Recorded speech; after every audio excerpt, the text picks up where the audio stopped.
Hello everyone, this is Dr. Arshad Ruhvi and today we are talking about a very important issue.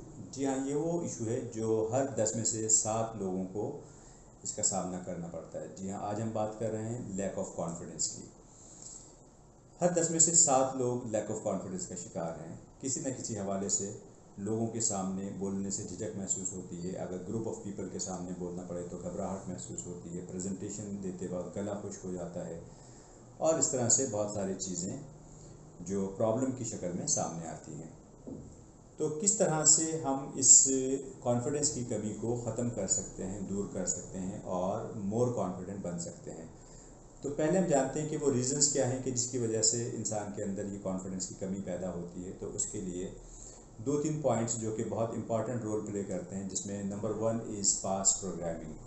यानी past की जो programming होती है, बच्चा छोटा होता है और उस वक्त से लेके और जैसे जैसे वो बड़ा होता है तो उसके दिमाग में वो चीज़ें बैठ जाती हैं जो कॉन्फिडेंस में कमी का सबब बनती है। क्या चीज़ें हो सकती हैं? मिसाल के तौर पे बचपन में किसी ने ह्यूमिलिएट किया, किसी ने मजाक उड़ाया और लोगों के सामने किसी ने डांट दिया, तो ये चीज़ें लैक ऑफ कॉन्फिडेंस का सबब बनती हैं। और फिर बच्चा ये सोचता है कि मुझे अलग रहना चाहिए, लोगों के सामने नहीं आना चाहिए। तो इस तरह से और भी बहुत सारी रीज़न्स होती हैं। और किस तरह से आप कॉन्फिडेंट बन सकते हैं, तो उसके लिए है पॉजिटिव सेल्फ टॉक। पहली चीज़ है पॉजिटिव सेल्फ टॉक।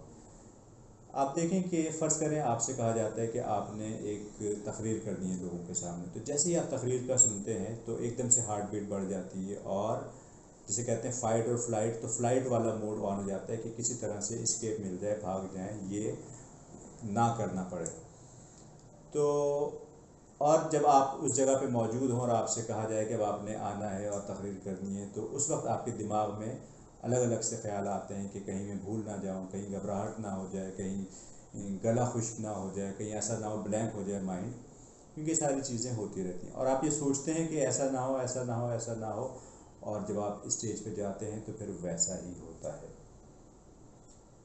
तो जब नेगेटिव सोचते हैं तो नेगेटिव आपको वहाँ पे मैनिफेस्टेशन मिलती है उस चीज़ की। तो अगर आप पॉजिटिव सोचेंगे तो फिर आपको वैसे ही रिजल्ट्स मिलेंगे। जी हाँ, इसी को कहते हैं पॉजिटिव सेल्फ टॉक, कि आप जैसा चाहते हैं वैसा ही सोचें।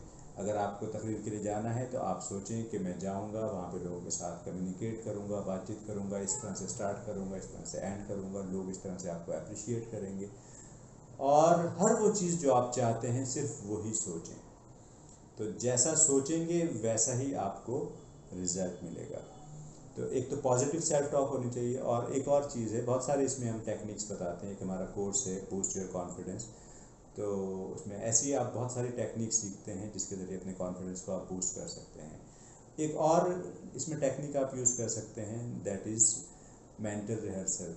जी हाँ, जब भी आपको कोई इवेंट अटेंड करना है, तकरीर करनी है, प्रेजेंटेशन देनी है, इंटरव्यू के लिए जाना है, तो आप मेंटली रिहर्स करें अपने माइंड को, अपने माइंड में फ्रॉम ए टू जी वो सारी चीज़ को विजुअलाइज करें कि आप किस तरह से स्टेज पे गए, आपने बोलना शुरू किया, लोग आपको सुन रहे हैं, अप्रिशिएट कर रहे हैं, क्लैपिंग कर रहे हैं, आपने एंड किया, या इंटरव्यू में आप गए हैं, वो आपसे सवाल कर रहा है इंटरव्यूअर, आप उसको जवाब दे रहे हैं और इस तरह से जवाब दे रहे हैं कि वो बहुत ज़्यादा इम्प्रेस हो रहा है आपसे।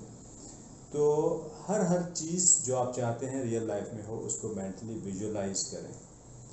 तो अगर आप इसको 2-3 दिन मेंटल रिहर्सल करते हैं और फिर आप जाते हैं तो एग्जैक्टली आपको वैसे ही रिजल्ट्स मिलते हैं, क्योंकि माइंड को पता होता है कि मेंटली चूँकि आप उसको 2-3 दिन से विजुअलाइज कर रहे हैं, रिहर्स कर रहे हैं, तो माइंड को पता है कि मैं तो ये पहले भी यहाँ पे आ चुका हूँ, ये चीज़ मेरे लिए नई नहीं है। तो आपको फिर वो हेजिटेशन, वो नर्वसनेस, वो घबराहट नहीं होती और आप अच्छे तरीके से उसको परफॉर्म कर सकते हैं। तो इस तरह आप इन चीज़ों को अप्लाई करें। ये जो आज मैंने आपको 2 टेक्निक्स बताई हैं कॉन्फिडेंस बूस्ट करने की, पॉजिटिव सेल्फ टॉक और मेंटल रिहर्सल। और इस तरह की मज़ीद वीडियोस देखने के लिए हमारे चैनल को सब्सक्राइब कीजिए, लाइक कीजिए, इस वीडियो को शेयर कीजिए ताकि दूसरे लोग भी इससे फ़ायदा उठा सकें। Thank you very much.